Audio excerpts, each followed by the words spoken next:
सच्ची बातें सिखाते हैं, सीधी राह चलाते हैं। इन्ना आतैना कल कौसर, इन्ना आतैना कल कौसर, इन्ना आतैना कल कौसर।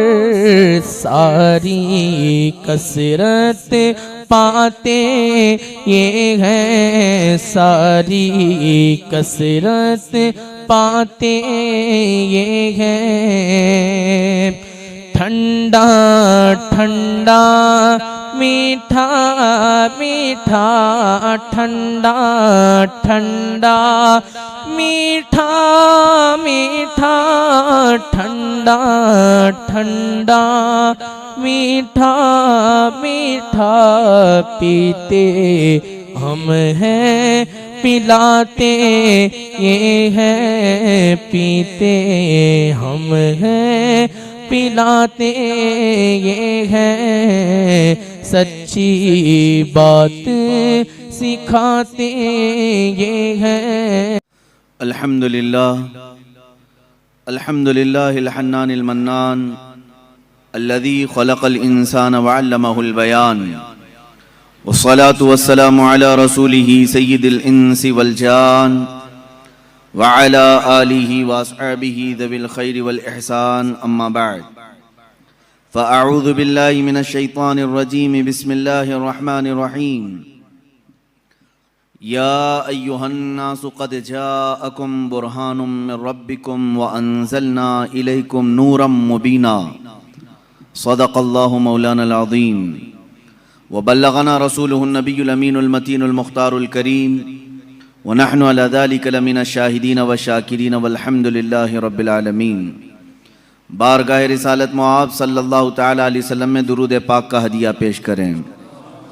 अल्लाहुम्मा सल्लि अला सय्यिदिना व मौलाना मुहम्मदिन मअदनिल जूदि वल करम व आलिहि व अस्हाबिहिल किराम व इब्निहिल करीम व बारिक व सल्लिम सलातन दाइमतन सरमदन अबदा। कुरान अज़ीम में अल्लाह रब्बुल इज़्ज़त यूँ इरशाद फरमाता है, ऐ इंसानों, बेशक तुम्हारे पास एक वाज़ेह दलील आई और एक चमकता हुआ खुला हुआ नूर तुम्हारे पास आया। ये वाज़ेह दलील क्या है और ये रोशन नूर क्या है? मुफस्सिरीन फरमाते हैं दलील से मुराद भी ज़ाते मुस्तफ़ा है और चमकते हुए नूर से मुराद भी ज़ाते मुस्तफ़ा है सल्लल्लाहु तआला अलैहि वसल्लम। दलील कहते हैं किसी के जहन में मौजूद शक व शुबह को दूर करने वाली चीज़। अब वो जब नबियों के साथ आती है तो उसी को मौजज़ा कहते हैं। और आज की इस गुफ्तगू में हमने मौज़ूए सुखन बनाया है मौजज़ात मुस्तफ़ा सल्लल्लाहु तआला अलैहि वसल्लम। अल्लाह के नबी सल्लल्लाहु तआला अलैहि वसल्लम के मौजज़ात, ये अरबिक वर्ड है मौजिज़, जिसका मतलब होता है आजिज़ करने वाली चीज़, सामने वाले को ढेर कर देना। उसको अरबी में कहते मौजिज़ कर दिया। ये नबियों के साथ अल्लाह तबारक व तआला ने एक कुव्वत ऐसी भेजी कि वो अपनी हक्कानियत के लिए दलील के तौर पर कोई ऐसी चीज़ जाहिर फरमाते हैं जो आम इंसानों के समझ में ना आ सके, उसी को मौजज़ा कहते हैं। मौजज़े की चंद शर्तें हैं, ये याद रखें। नबी से सादिर होगी तो मौजज़ा है। कोई झूठा आदमी ऐसा करतब करके दिखाए तो उसे जादू कहा जा सकता है, शौबदाबाजी कहा जा सकता है। अल्लाह का नबी अपनी हक्कानियत के लिए, अपने रसूल होने के लिए, अपने नबी होने के लिए जो दलील पेश करता है वही मौजज़ा है। तकरीबन सारे नबियों को अल्लाह ताला ने इस शान से दुनिया में मबूस फरमाया, किसी न किसी मौजज़े के साथ ही उन्हें भेजा। सारे नबियों के मौजज़ात इस मुख्तसर सी मजलिस में गिनाए नहीं जा सकते, लेकिन नबी जो मौजज़ा लेकर के आता है वो अपनी कौम के दरमियान जिस चीज़ की ज़रूरत होती है, जिस चीज़ का माहौल होता है, वही लेकर के आता है। अब मिसाल के तौर पर मूसा अलैहिस्सलातु तस्लीम का ज़माना जादूगरी का ज़माना था। बड़े बड़े जादूगर अपने अपने करतब दिखाते थे, जिसको नज़रबंदी कह सकते हैं आप, या उसको आप मैजिक समझ लें। आज भी मैजिशियन है, वो सिर्फ नज़रों का धोखा होता है। मैजिशियन को खुद मालूम होता है कि मैं कोई चीज़ बदल नहीं सकता। कुछ लोग तो नज़र चुरा करके इतनी तेज़ काम करने के माहिर होते हैं कि वो चीज़ को बदलते भी नहीं। आस्तीनों में कबूतर रख करके खींच करके दिखा देना, या फिर पानी के गिलास में से फूल फेंक देना, ये नज़रों का धोखा है, जिसको शौबदाबाजी कहते हैं। बाज़ाब्ता उसकी आज क्लासें भी चलती हैं, लोग सीखते भी हैं। ज़माने मूसा अलैहिस्सलातु तस्लीम में जो करतब दिखाए जा रहे थे वो तो जादू का कमाल था। ये वो ज़माना था जब लोग जादू करते थे और बहुत सारी चीज़ों को बदल करके दिखा देते थे। इसीलिए फिरौन ने मूसा अलैहिस्सलाम के मुकाबले के लिए जादूगरों को ही बुलाया था, इसका मुकाबला करो। और जादूगरों ने मूसा अलैहिस्सलाम के सामने जो चीज़ पेश की वो छोटी छोटी रस्सियों को ज़मीन पर फेंक कर सांप बना करके दिखाया। सब सांप बन करके ज़मीनों पर दौड़ रहे थे। अल्लाह ताला ने मूसा अलैहिस्सलाम को उस ज़माने का जो मौजज़ा अता किया था वो आपका असा है। जब वो ज़मीन पर डालते तो अज़दहा सांप बन जाता था, फिर अगर उसे पकड़ लेते तो फिर लकड़ी हो जाता। मूसा अलैहिस्सलातु तस्लीम ने जादूगरों के मुकाबिल में अपने आसा को ज़मीन पर फेंका। वो बड़ा सांप और अज़दहा बन करके सारे जादूगरों के सांपों को एक ही सांस में निगल गया। अब उस सांप की हैबत ऐसी थी कि वहाँ जो मौजूद थे जादूगर, उन्होंने कहा आमन्ना बिरब्बी मूसा व हारून, हम सब मूसा और हारून के रब पर ईमान ले आए। दूसरा जादू तो अब उन्हें दिखाना भी नहीं था, सीधे वो ईमान की बात कर गए। तो नबी जो है अपने मौजिज़े से सामने वालों का आजिज़ कर देता है। इसमें वाकई में आपने समझा कुछ? अगर ये आम लोगों के पास दिखाया जाता तो जाहिर सी बात है हम समझ लेते कि हाँ, आम आदमियों को इस तरह करके दिखाएंगे तो उनके जहनों पर हुकूमत तारी हो जाएगी। लेकिन मूसा अलैहिस्सलाम ने उन लोगों को आजिज़ किया था जो ऑलरेडी जादूगर थे, वो जानते थे चीज़ों को बदलना। तो वो आजिज़ कैसे हो गए? एक बार ज़िंदगी में मूसा अलैहिस्सलाम की लकड़ी को सांप बनते हुए देखकर वो अपनी पुरानी सारी चीज़ें छोड़कर ईमान लाने पर कैसे तैयार हो गए? उनको चाहिए था कि एक और दूसरा जादू ट्राई करते। मेरे अजीज़ों, मालूम यहाँ ये होता है कि जादू जो है वो नज़रों का धोखा होता है। जो जादूगर रस्सियों को सांप बनाए थे उन्हें मालूम था कि ये हकीकत में रस्सी है। उस जादूगर को वो रस्सी ही दिखती थी, अवाम को सांप नजर आता था। जादूगर को वो चीज हकीकत में वही दिखती है जो होती है, लेकिन लोगों को बदल करके दिखती है। जादूगरों को ये मालूम होता है। लेकिन मूसा अलैहिस्सलाम ने जो लकड़ी जमीन पर डाली थी वो जादूगरों की नजर में भी लकड़ी नहीं दिख रही थी, वो हकीकत में सांप बनी हुई थी। ये मौजिज़े और जादू में फर्क है। जादू जो है नजरों का धोखा हो सकता है और मौजिज़ा हकीकत को तब्दील कर देता है, हकीकत को बदल दिया जाता है। ईसा अलैहिस्सलाम को अल्लाह रब्बुल इज्जत ने जो मौजिज़ा अता फरमाया, मुर्दों को जिंदा करना। आप मिट्टी के परिंद बनाते थे, परिंदे उसमें फूंक मारते थे तो वो उड़ने लग जाते थे। मादरजाद अंधे, पैदाइशी जो अंधे या कोढ़ की बीमारी या सफ़ेद दाग वाले हों, उनके जिस्म पर आप हाथ रख देते वो शिफायाब हो जाते हैं, वो सही हो जाते थे। और ये बात इधर उधर की किताबों से नहीं, अल्लाह की किताब से है।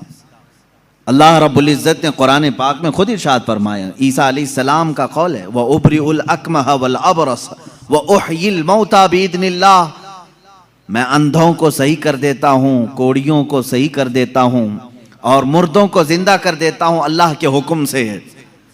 ईसा अलैहिस्सलाम, अगर ईसा अलैहिस्सलाम से ये सारे काम सादिर हों तो यहाँ कोई शिर्क का फतवा नहीं लगा था। कि गैरुल्लाह से ऐसे काम नहीं हो सकते, नबी भी तो गैरुल्लाह हैं। यही बात अगर हम सुल्तान बगदाद के बारे में कहें तो ये कहते हैं ये कहानियां हैं इनकी। मेरे अजीजों, क्या रसूल पाक सल्लल्लाहु अलैहि वसल्लम ने नहीं फरमाया मेरी उम्मत के औलिया बनी इसराइल के अंबिया की तरह हैं? बनी इसराइल के अंबिया जिस तरह से मौजज़ात दिखाते थे, उम्मत मुस्तफ़ा के औलिया अपनी करामात दिखाते हैं। करामत हक है। ईसा अलैहिस्सलातु तस्लीम का ये मौजज़ा था। दीगर अंबिया इकराम अलैहिमुस्सलाम को बहुत सारे मौजज़े दिए, जैसे हज़रत दाऊद अलैहिस्सलाम, उनके हाथ में लोहा आता तो नरम हो जाता था। वो लोहे को अपने हाथ से जैसी शक्ल चाहते थे बना देते थे। लोहे का लिबास बनाते, लोहे की टोपियां बनाते, लोहे की चीज़ें बनाते, लेकिन लोहे को उन्हें आग में तपाने की ज़रूरत नहीं पेश आती। वो अपने हाथ में जैसे हम आटे को बना सकते हैं, इस तरह से वो लोहे को बना सकते थे। ये अल्लाह के नबी दाऊद अलैहिस्सलाम का मौजज़ा था।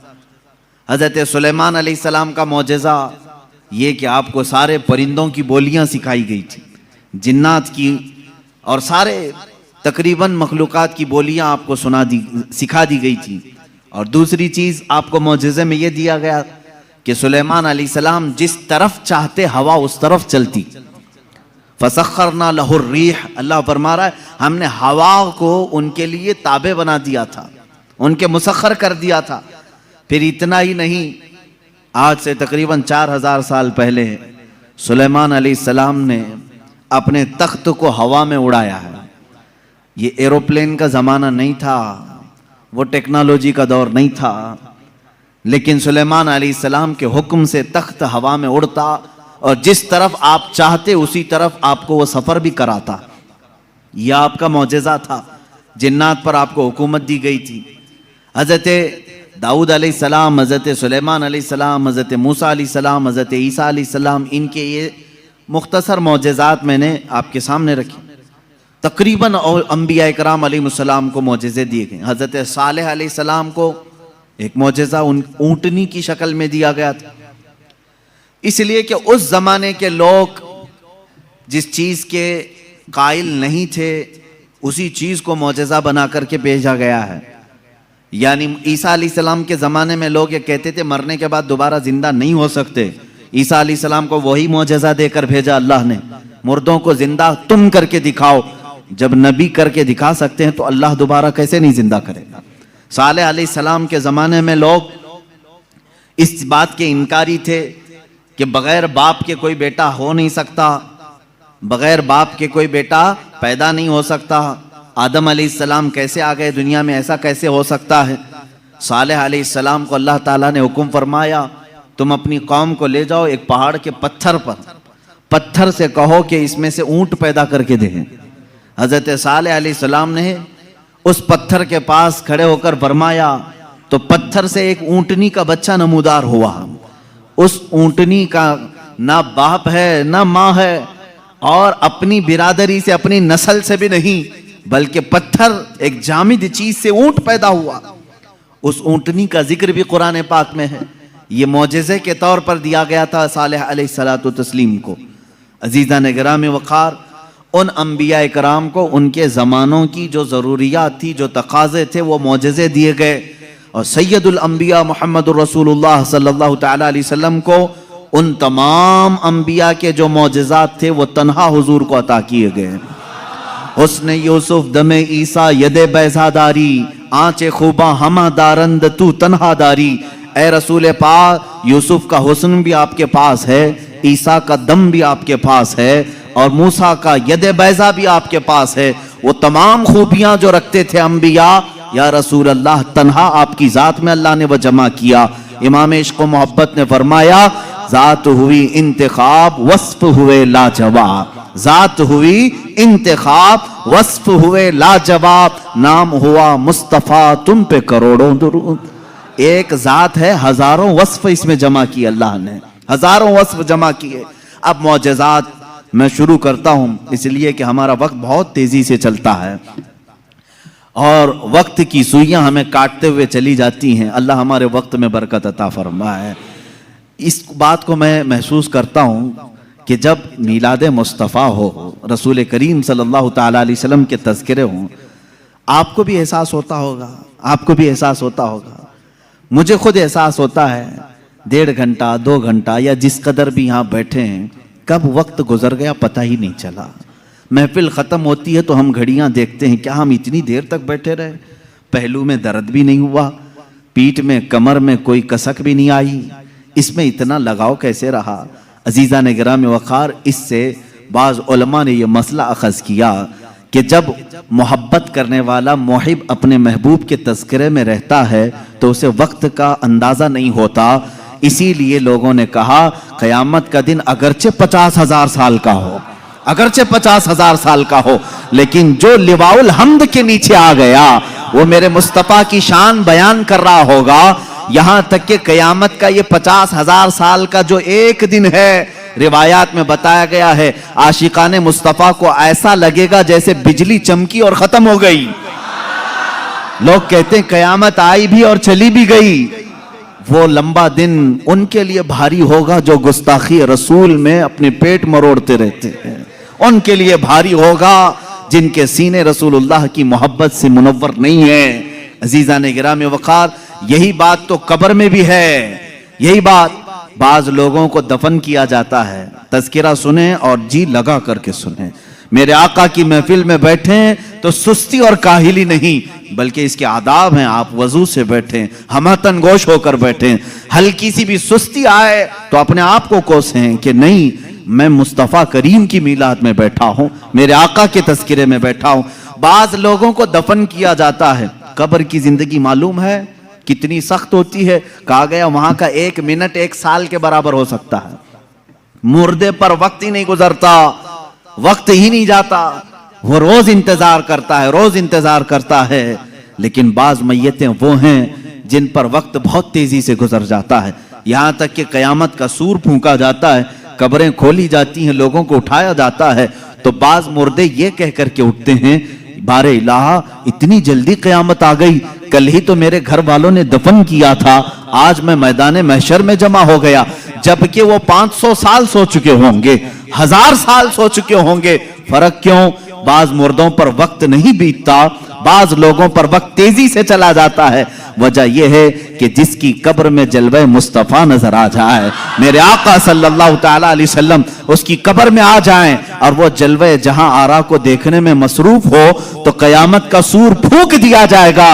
वो उन्हीं जलवों में मस्त हो चुका होगा और उसे वक्त का एहसास नहीं होगा। ऐ अल्लाह हमें उस जमात में शामिल फरमा। अब हम मौजज़ाते मुस्तफ़ा सल्लल्लाहु ताला अलैहि वसल्लम की तरफ चलते हैं। अल्लाह के नबी सल्लल्लाहु ताला अलैहि वसल्लम को मेरे मौला ने जो मौजज़े दिए थे वह अलग अलग हैं, हिस्सी मौजज़े, मानवी मौजज़े। आप सल्लल्लाहु ताला अलैहि वसल्लम का सबसे बड़ा मौजज़ा क्या है, मैं उसको आखिर में अर्ज करता हूं। लेकिन एक बात याद रखें, हुजूर की पूरी जिंदगी मौजज़ा है, सब पूरी जिंदगी मौजज़ा है। आपके जो बयानात हैं वो हदीसें, वो मौजज़ा हैं। हुजूर पाक सल्लल्लाहु ताला अलैहि वसल्लम का चलना फिरना, उठना बैठना सब मौजज़े की शक्ल में है। इसलिए कि इस तरह की चीजें आम आदमी कर नहीं सकता। जो ये दावा करे कि मैं हुजूर के बराबर हो सकता हूं, मुआज़ल्लाह रब्बिल आलमीन, उसको आज हमारा बयान जरूर सुनना होगा। मौजज़ात मुस्तफ़ा सल्लल्लाहु ताला, एक एक चीज हुजूर सल्लल्लाहु ताला अलैहि वसल्लम की जिंदगी पूरी कायनात को आज भी चैलेंज कर रही है, आजिज करके रखी है। तू कौन सी खेती से निकलकर बराबरी का दावा करता है? हुजूर अकरम सल्लल्लाहु ताला अलैहि वसल्लम की जात सुतूदा सिफात, अल्लाह के नबी सल्लल्लाहु ताला अलैहि वसल्लम के बचपन की बात लेते हैं। आज पैदा हुए, मीलाद मुक़द्दस है और जमाने रसूल सल्लल्लाहु ताला अलैहि वसल्लम में, यानी विलादत के ज़माने में मक्का का माहौल था कि बच्चे परवरिश के लिए दायाओं के पास दे दिए जाते थे। वजह यह थी कि बच्चा शहर की गहमा गहमी से दूर रहे, उसकी ज़ुबान महफूज रहे। देहात वालों की ज़ुबानें वहाँ अच्छी होती थी, अरबी, और शहर में होता यह था कि हर जगह के लोग मक्का में आते थे, मिक्स ना हो जाए। तो मक्का वाले ख़ास तौर पर अपने बच्चों की ज़ुबान की हिफाजत के लिए शुरू के चंद दिन किसी दाया के पास रखते थे। रसूल करीम सल्लल्लाहु ताला अलैहि वसल्लम जब पैदा हुए ये वही ज़माना है जब बनु साद कबीले की दाया औरतें हैं। एक कबीला है जिस कबीले की सारी खवातीन बच्चों को पालती थीं और 2 साल के बाद ले जाती तो भारी मुआवजा मिलता था, उजरत मिलती थी, वो पैसों पर दूध पिलाती थीं। इसी एतबार से बनु साद कबीले की खवातीन मक्का में आई। उन्हीं खवातीन में एक हलीमा सादिया भी हैं। वो कहती हैं जब मक्का पहुँचे मेरी ऊँटनी लंगड़ी थी जिसकी वजह से मैं ताख़ीर से पहुँची। सारी औरतें मक्का में जो नौमौलूद बच्चे थे सबके पास गईं और उनसे भावताव किया, मुआवजा तय किया और बच्चे ले लीं। हज़रत हलीमा सादिया कहती हैं मैं ताख़ीर से पहुंची, तकरीबन बच्चे जा चुके थे, एक बच्चा बाकी था, वो आमिना का दुर्रे यतीम था। मैं वहां आई, मैंने देखा और उसके बाद पूछा कौन है इस बच्चे का सरपरस्त। कहा बच्चे की विलादत से 6 माह पहले ही इसके वालिद का विसाल हो चुका है। हलीमा कहती है मैं छोड़कर बाहर चली आई। मैं निकल आई कि बाप है नहीं बच्चे का, मैं अगर दूध पिला भी दूं 2 साल के बाद मुझे उजरत देगा कौन, कौन मुआवजा देगा। वो कहती हैं फिर पूरा मक्का छान मारी लेकिन अब कोई बच्चा नहीं मिला। शाम हो गई थी, शोहर साथ में था। हलीमा सादिया से शोहर ने कहा ऐ हलीमा खाली हाथ जाने से बेहतर है कि वो यतीम को साथ ले जाएं, यतीम दुर्रे यतीम है, साथ ले जाएं। हलीमा सादिया कहती है मैं दोबारा वापस आमिना के घर आई। आमिना रज़ी अल्लाह ताला अन्हा कहती हैं ए हलीमा सुबह तुम बच्चे को देख कर गई थी फिर वापस आई। कहा हाँ हम खाली हाथ जाने से बेहतर समझती हैं कि इस दुर्रे यतीम को ले जाएं। हज़रत आमिना ने कहा ले जाना चाहे तो ले जाओ लेकिन तुम्हारी उम्मीदों के मुताबिक हम मुआवजा नहीं दे सकेंगे, तुम्हारी उम्मीदों के मुताबिक हम उजरत नहीं दे सकेंगे। आमिना ने कहा, हलीमा सादिया ने कहा ठीक है अब खाली हाथ न जाने का हमने अहद किया है, बच्चे को ले लेते हैं। हलीमा सादिया उस वक्त तक बच्चे को अपने गोद उठाई नहीं थी, सिर्फ देख करके गई थी। गोद में जब लिया हलीमा सादिया कहती हैं मेरे पेशानी से लेकर तलवों तक ठंडक पहुंच गई थी। पहली मर्तबा गोद में लिया, उसके बाद उसके शोहर हलीमा सादिया के साथ वो बाहर आई। कहती हैं कि मेरी सारी साथियाँ, मेरी सहेलियाँ जो बनु साद कबीले की खवातीन थीं वो जा चुकी थीं और सारे सफ़र पर थीं। मेरी ऊँटनी लंगड़ी और फिर ताख़ीर भी अलग। मैं बच्चे को लेकर के उसी लंगड़ी ऊँटनी पर बैठी। अल्लाह अकबर, ये पहला मौजज़ा मेरे आका का है। ऊँटनी जो लंगड़ी थी बिल्कुल सेहत याब हुई और इतनी तेज़ दौड़ने लगी, इतनी तेज़। हलीमा सादिया कहती हैं बनु साद कबीले में सबसे पहले मैं हाजिर हुई। मेरा बच्चा जिसको मैं लेकर आई थी अब्दुल्लाह का दुर्रे यतीम, सबसे पहले बनु साद में हाजिर हुई। और काफ़ी देर के बाद दूसरी सहेलियां हमारी बच्चों को ले आई।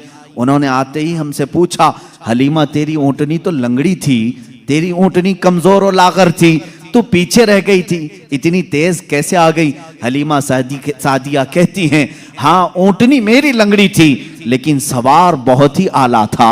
जैसे ही ये बच्चा इस ऊँटनी पर सवार हुआ, न जाने इसमें ताकत कहाँ से आई, सबसे पहले मैं हाजिर हुई। सारी औरतों ने महसूस किया ये एक मौजज़ा नहीं। बनु साद जो कबीला है वो आज भी है ताइफ के करीब, आज भी वो कबीला है हलीमा सादिया का कबीला जिसको बनु साद कहते हैं। उस कबीले वालों का बयान है कि ये रात ऐसी थी पूरे बनु साद कबीले की बकरियों के दूध से थन भर चुके थे। सारे कबीले वालों की बकरियों के थन दूध से भर चुके थे। हलीमा सादिया कहती हैं जब मैं बच्चे को घर में ले आई तो अजीब सी राहतें और बरकतें और हवाएं चलने लगी। लोगों ने महसूस किया आज तक बनु साद कबीले में ऐसी खुशगवार हवाएं आई नहीं थी, लेकिन लोगों ने बाद में ये महसूस किया ये हलीमा सादिया के घर जो बच्चा आया है उसी की बरकतें हैं। ये के बाद दीगरे लोगों ने मौजज़े देखे भी। हलीमा सादिया की जो बेटी हैं शैमा, जो हुजूर सल्लल्लाहु अलैहि वसल्लम की दूध शरीक बहन है, हुजूर की दूध शरीक बहन है, वो कहती हैं मैं मोहम्मद सल्लल्लाहु ताला अलैहि वसल्लम को गोद में लेकर रात में बैठती थी। 1 साल के नहीं थे, 9 माह के थे जब मैं गोद में लेकर बैठती थी। तारीक रातें हों या उजाली रातें हों, खुले आसमान के नीचे में आकर बैठती। मोहम्मद अरबी सल्लल्लाहु अलैहि वसल्लम की परवरिश में हलीमा का घराना लगा है। कहती हैं हम मालदार नहीं थे, खेल खिलौने वाली चीजें हमारे घर नहीं होती थी, लेकिन शैमा कहती हैं जब मोहम्मद मेरी गोद में होते, रात को 14वीं का चांद चमक रहा होता और मोहम्मद सल्लल्लाहु अलैहि वसल्लम गोद से उंगली को यूं उठाते, चांद इधर चला जाता, कभी चांद इधर जाता, गोद में उंगली जिस तरफ करते वो चांद उधर ही झुक जाता था। आला हजरत इमाम इश्क व मोहब्बत फाजिल बरेलवी रदी अल्लाह ताला अन्हु यूं फरमाते हैं, चांद झुक जाता उधर, उंगली उठाते महद में, क्या ही चलता था इशारों पर खिलौना नूर का, क्या ही चलता था इशारों पर खिलौना नूर का। सुबह तैबा में हुई बटता है बाड़ा नूर का, सदका लेने नूर का आया है तारा नूर का। अजीजा ने गिरामी, खिलौना बना है कौन? जिससे पूरी दुनिया आज तक खेल ना सकी, वो मोहम्मद अरबी सल्लल्लाहु अलैहि वसल्लम का खिलौना बना है। ये मेरे आका सल्लल्लाहु अलैहि वसल्लम के मौजज़ात, गोद के मौजज़ात हैं, गोद के मौजज़ात हैं। अब मैं यहां पर एक बात ये बताना चाहता हूं, उन लोगों के जहन को मैं साफ करना चाहता हूं जो लोग ये कहते हैं हुजूर सल्लल्लाहु ताला अलैहि वसल्लम 40 साल के बाद नबी बनाए गए, 40 साल के बाद नबी बनाए गए। बहुत सारे लोगों ने किताबों में भी लिख दिया। मेरे अजीज, बात को समझा करो, नबी बनाए गए ये जुमला तवज्जो, और हमारा अकीदा ये है 40 साल के बाद हुजूर ने अपने नबी होने का ऐलान फरमाया। नबी बनाए गए अलग चीज है, वो नबी कब बनाए गए थे ये खुद रसूल पाक से पूछो, आप कब नबी बनाए गए थे?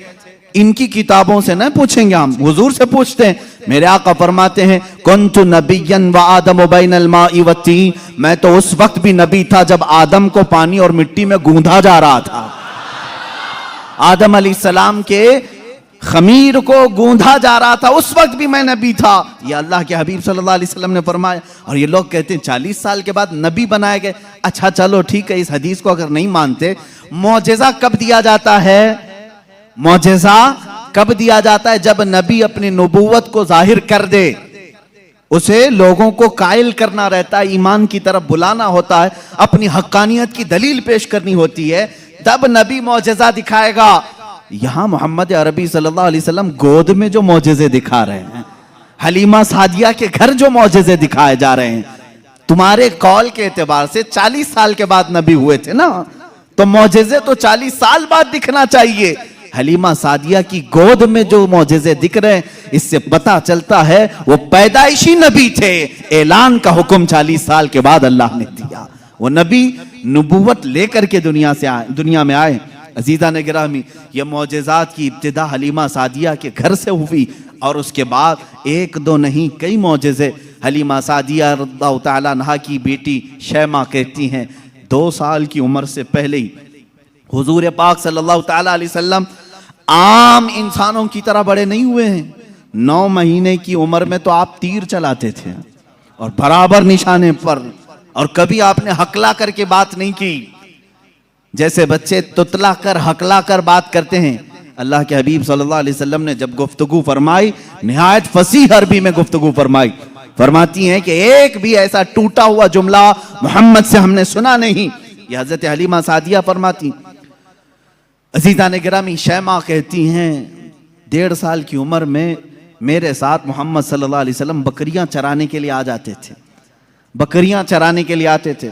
वो कहती हैं जब बकरियां चराने के लिए मोहम्मद सल्लल्लाहु अलैहि वसल्लम जाते थे, जंगल में या सहरा में जहां पर भी मामला, वो कहती हैं मैं एक आध बकरी को लेकर जाती, लेकिन मोहम्मद सल्लल्लाहु अलैहि वसल्लम के साथ सारी बकरियां होती। फर्क ये था कि मैं धूप में चरा रही होती, लेकिन हमेशा मोहम्मद सल्लल्लाहु अलैहि वसल्लम पर बादल का एक टुकड़ा साया बना रहता था, हमेशा छांव रहती थी। कभी धूप बराए रास्त उनके रुखसारों को नहीं मारती, उनके रुखसारों पर नहीं पड़ती। यह हज़रत शैमा कहती हैं, हलीमा सादिया की बेटी कहती है, एक दिन ऐसा हुआ मोहम्मद अरबी सल्लल्लाहु ताला अलैहि वसल्लम 1.5 साल या 2 साल की उम्र के आसपास हैं। अचानक 2 लोग आए और उनको कोई पहचानता नहीं था।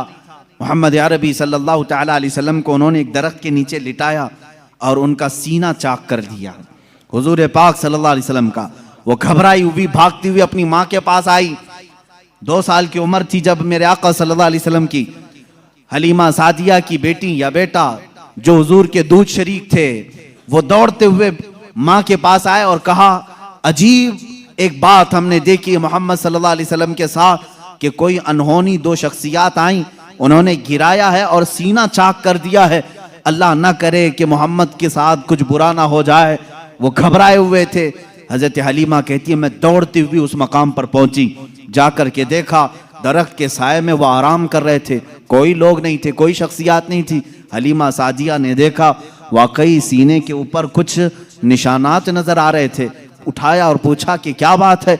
मोहम्मद अरबी सल्लल्लाहु अलैहि वसल्लम ने फरमाया अल्लाह के दो फरिश्ते आए थे, उन्होंने मेरा सीना खोला और दिल निकाला, जन्नत से लाए हुए तश्त में जो ईमान और हिकमत से भरा हुआ था, मेरे दिल को उसमें रखा और उसके बाद फिर मेरे सीने पर रखा और फिर बंद कर दिया और वो चले गए। इसलिए कि बचपन में आने वाली आम इंसानों की खसलतें इस नूरे खुदा महबूब खुदा के दिल में कभी ना आए। उन्होंने सारे वसवसों को मेरे पाक कर दिया। ये 2 साल की उम्र में शक्के सदर का मौजज़ा इसको कहते हैं। क्या कहते हैं? शक्के सदर, सीना फट जाने वाला। ये जो मौजज़ा है हुजूर पाक सल्लल्लाहु अलैहि वसल्लम की जिंदगी पाक में 4 मरतबा इस तरह से हुआ। सीना शक हुआ, फरिश्तों ने आपका दिल मुबारक निकाला, जन्नती पानी से और जन्नत की नूर और हिकमत से भर दिया। मेरे अजीजों, फिर मैं सवाल करता हूं, तुम तो कहते हो 40 साल बाद नबी हुए, फिर ये मौजज़ा 2 साल की उम्र में कैसे पेश आया? मौजज़ा नबूवत के बाद मिलना चाहिए। नबी होने वाला अपनी नबूवत की दलील के लिए लोगों के सामने मौजज़ा पेश करता है। ये तो मैंने बचपन के वो हालात बताए। मेरे आका सल्लल्लाहु ताला अलैहि वसल्लम के इन हालात को देखकर हलीमा सादिया घबरा गईं और फिर वापस वो मक्का लेकर के आईं। अल्लाह के हबीब सल्लल्लाहु ताला अलैहि वसल्लम हज़रत आमिना के घर रहे। यहाँ के जो आपकी जिंदगी पाक के अय्याम हैं वो फिर अगले किसी मौजू पर मैं अर्ज करूंगा। आज मौजज़ात मुस्तफ़ा हमारा मौजू सुखन है। अल्लाह के नबी सल्लल्लाहु ताला अलैहि वसल्लम के कमालात और मौजज़ात बयान से बाहर हैं, बयान से बाहर हैं। किस चीज में आपने मौजज़ा नहीं दिखाया? दरख्तों में हो, पत्थरों में हो, जानवरों में हो, परिंदों में हो, मुर्दों में हो, आसमान के तारों, चांद, सूरज में हो, किस चीज में मौजज़े मेरे आका के नहीं है? हर चीज में। और रिज्क में वुसअत और बरकत के इतने मौजज़े हैं कि पूरी किताब उस पर लिखी गई। रिज्क में बरकत और वुसअत, अल्लाह के नबी सल्लल्लाहु ताला अलैहि वसल्लम ने जिस चीज को तनाउल फरमाया और किसी को दे दिया वो खत्म ही नहीं होती। यह मौजज़ा एक बार नहीं कई बार पेश आया, कई बार पेश आया। हजरत उमर फारूक रज़ियल्लाहु ताला अन्हु फरमाते हैं एक बार 440 लोग आए, 440 लोग हुजूर सल्लल्लाहु ताला अलैहि वसल्लम के पास आकर के उन्होंने कहा हमारी मेहमान नवाजी करें। रसूल करीम सल्लल्लाहु ताला अलैहि वसल्लम ने फरमाया उमर इनको खिलाओ। हजरत उमर ने कहा आका मेरे पास एक ही आदमी का खाना है, एक आदमी, ये 440 हैं। रसूल करीम सल्लल्लाहु ताला अलैहि वसल्लम ने एक खजूर उन्हें दी और फरमाया जाओ जितना खाना है उसी में से खिलाओ।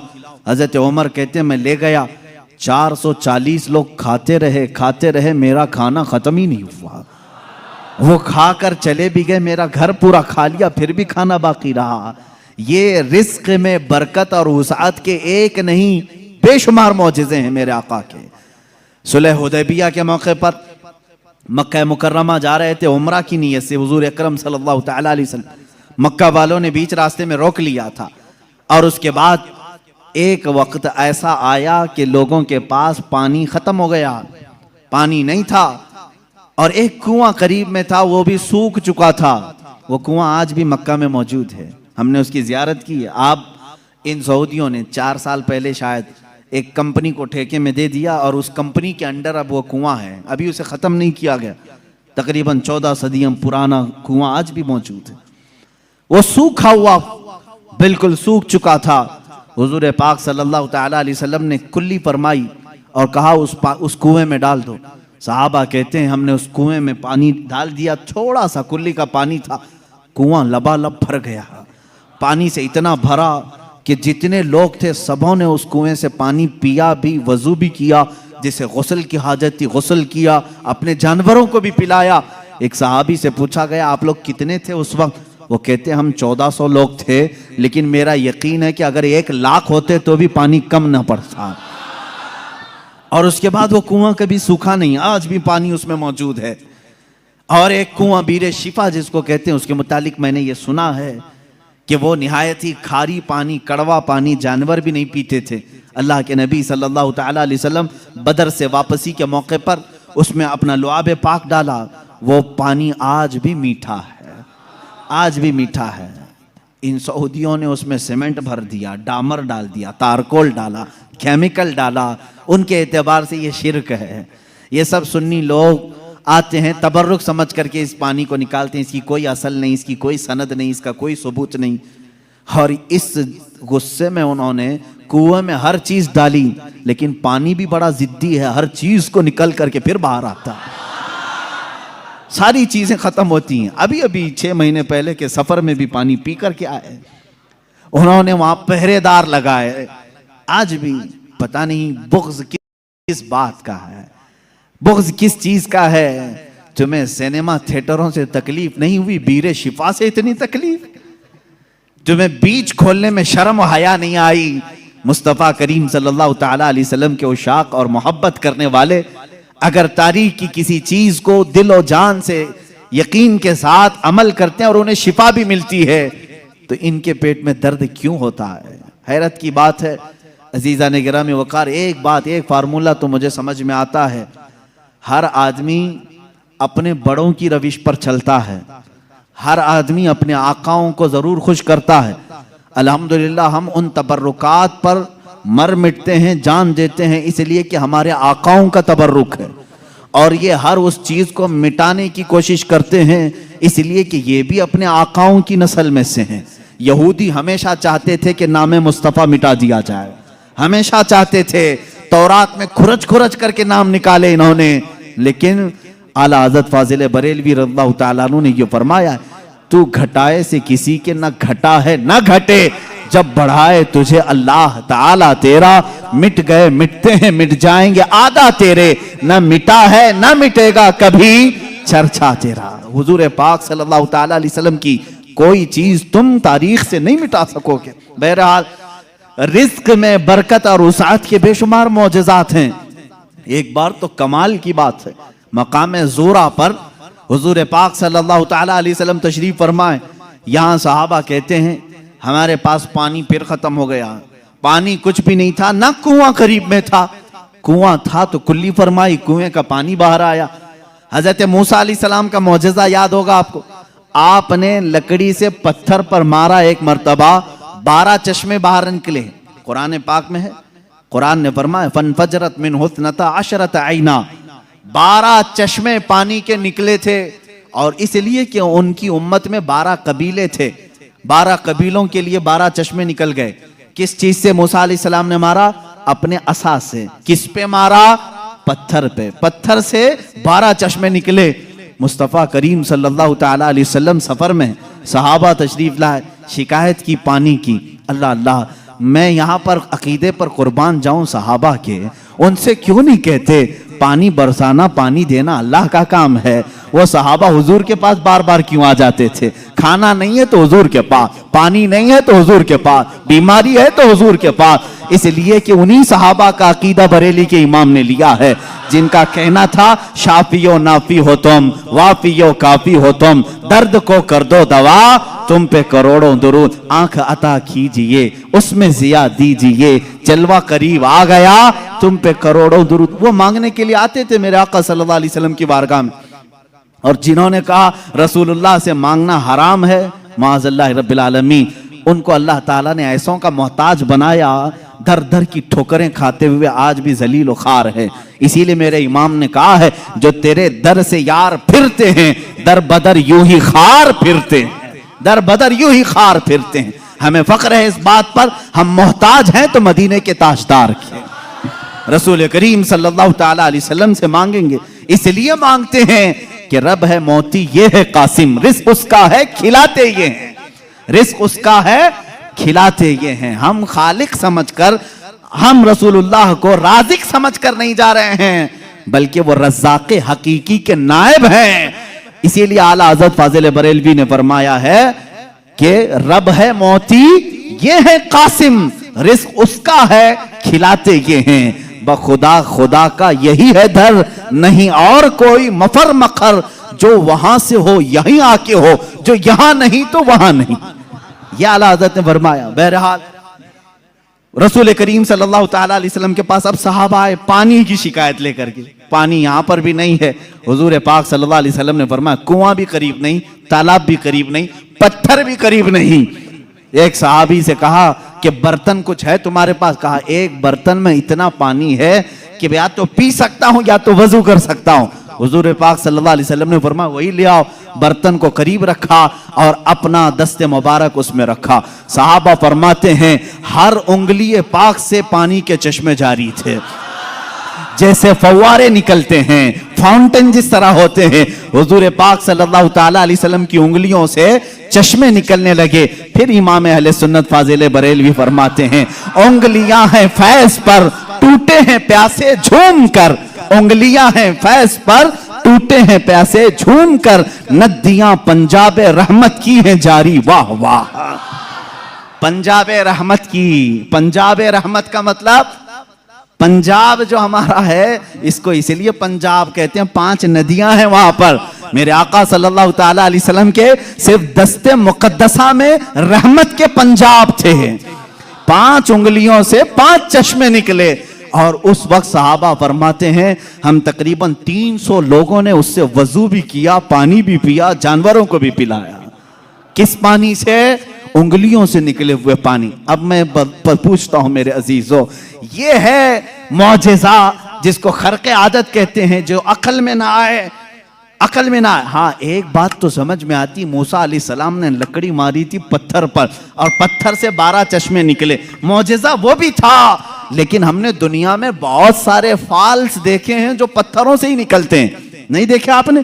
पहाड़ों से पानी का निकलना आम सी बात है, लेकिन नूरे मुस्तफा मोहम्मद अरबी सल्लल्लाहु अलैहि वसल्लम का मौजज़ा तो ये है दुनिया ने आज तक ना सुना होगा ना देखा होगा।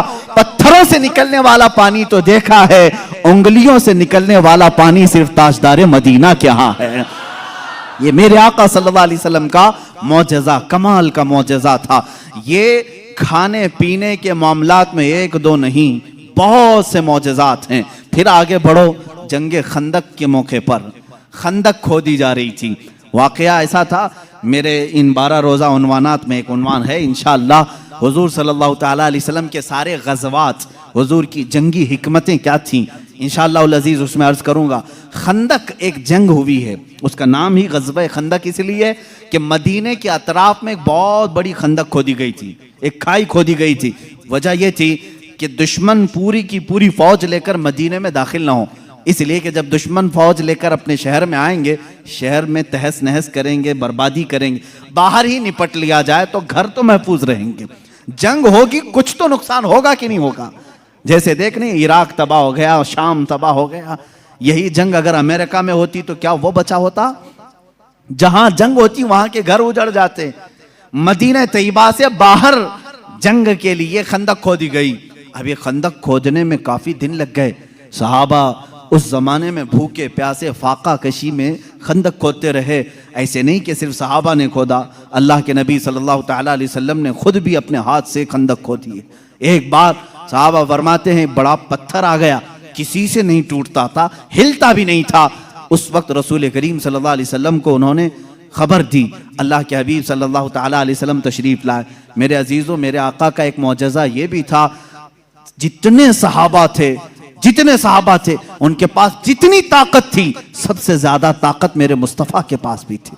हुजूर पाक सल्लल्लाहु ताला अलैहि वसल्लम ने अपने जमाने के नामवर पहलवान अबू दुजाना या कुछ और नाम है मैं भूल रहा हूं, हुजूर सल्लल्लाहु ताला अलैहि वसल्लम ने उसके साथ कुश्ती लड़ी जिसको पूरे अरब ने कभी नहीं पछाड़ा था। 3 मरतबा हुजूर पाक ने उसको पीठ लगा दिया था। हुजूर अकरम सल्लल्लाहु ताला अलैहि वसल्लम अपने हाथ में कुदाल लेकर के उस पत्थर को निकालने आए। एक उस पर मारी जरब, चिंगारी उछली और रोशनी आई। अल्लाह के हबीब सल्लल्लाहु अलैहि वसल्लम ने फरमाया अल्हम्दुलिल्लाह। दूसरी मारी, फिर कहा अल्हम्दुलिल्लाह। तीसरी मर्तबा वो पत्थर टूटकर टुकड़े हो गया, निकल गया। सहाबा ने पूछा कि हुजूर, हर आपने पत्थर पर जब भी कुदाल मारी चिंगारी निकली, आपने जुबान से कुछ कहा? कहा जब पहली मर्तबा मैंने कुदाल मारी मैंने देखा ईरान फतह हो चुका है। कुदाल यहाँ मदीने में मारी जा रही है और खबर ईरान के फतह होने की दी जा रही। दूसरी कुदाल मारी, हुजूर पाक सल्लल्लाहु तआला अलैहि वसल्लम ने फरमाया यमन फतह हो चुका है। बाज़ रिवायात में अलग अलग मुल्कों के नाम मुझे मिले। बहरैन के महल्लात को फतह होते हुए मैंने देखा।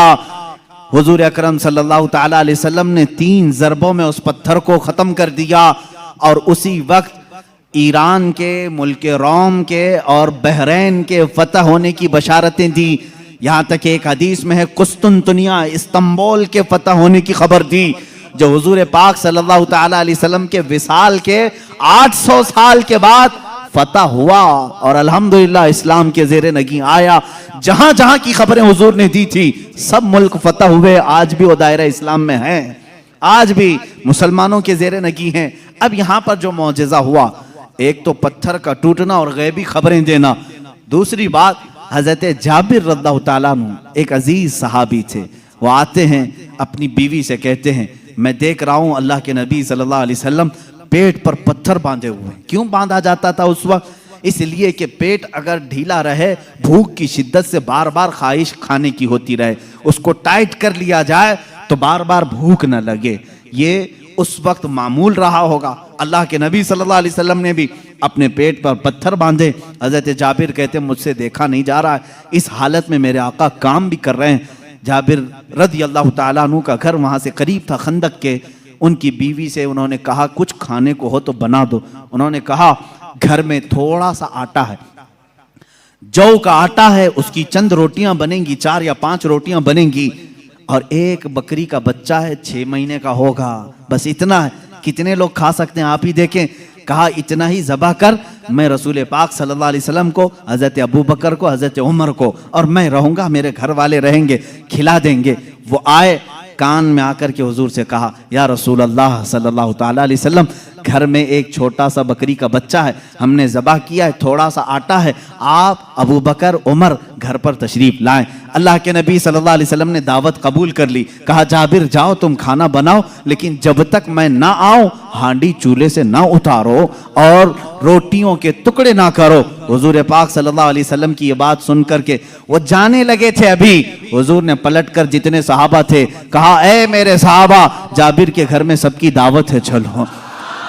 जाबिर के घर में दावत, 1500 सहाबा थे, 1500 सहाबा। हजरत जाबिर घबरा गए, दौड़ते हुए आए, अपनी बीवी से कहा ए खातून बड़ा गजब हो गया, मैंने 3 को दावत दी थी, हुजूर ने 1500 को बुलाया है। उनकी शरीक हयात एक सहाबिया थी, तवक्कुल के आला दर्जे पर थी। पूछती हैं ए जाबिर आपने बुलाया है या रसूलुल्लाह ने बुलाया है? हजरत जाबिर कहते मैंने किसी को नहीं बुलाया, रसूलुल्लाह ने बुलाया है। कहते फिर फिक्र छोड़ो, जिन्होंने बुलाया वही खिलाएंगे, जिन्होंने बुलाया वही खिलाएंगे। हमको इस बात की क्या फिक्र है, हमें तो खाना बनाना है, वो आएंगे, जिसको उन्होंने दावत दी वो खिलाएंगे। हमने 3 को दावत दी, हम 3 को खिलाएंगे, रसूल ने जितनों को दावत दी वो उनको खिलाएंगे। ये खातून का अकीदा देखें, सहाबिया हैं। हजरत जाबिर रज़ियल्लाहु ताला अन्हु फरमाते हैं घर मेरे आका तशरीफ लाए, घर में बैठने की जगह भी 10 लोगों की थी, 10 लोग बैठ सकते थे। अल्लाह के हबीब सल्लल्लाहु ताला अलैहि वसल्लम तशरीफ लाए और उस हांडी को जो चूल्हे पर रखी हुई थी कहा इसको उतारना नहीं, उसमें अपना लुआब पाक डाला और उसके बाद फरमाया निकाल कर देते जाओ। हजरत जाबिर कहते हैं 10-10 लोगों का खाना निकालता था, रोटियां दस्तरखान पर बिछाई जाती थी। शाम हो गई, 1500 सहाबा खा लिए, अभी मेरी हांडी में आधा खाना बाकी ही रहा। ये मौजिज़ा है मेरे आका सल्लल्लाहु अलैहि वसल्लम का। रिस्क में वुसअत और बरकत सिर्फ लुआबे पाक से जो बराबरी का दावा करते हैं वो भी अपने घर की हांडियों में थूक के दिखाएं, तुम्हारे घर वाले ना खाएं। मुस्तफा करीम सल्लल्लाहु अलैहि वसल्लम जिस पे लुआब लगा दें, 1500 जलीलुल कद्र सहाबा खाएंगे भी और हांडी में बचा भी रह जाएगा। अजीजान गिरामी, बराबरी का दावा ना करो, वरना थूकोगे तो मर जाओगे तुम्हारे घर में। कभी जहर ना हो जाए तुम्हारे थूक में, थूकोगे तो बच्चे मर भी जाएंगे।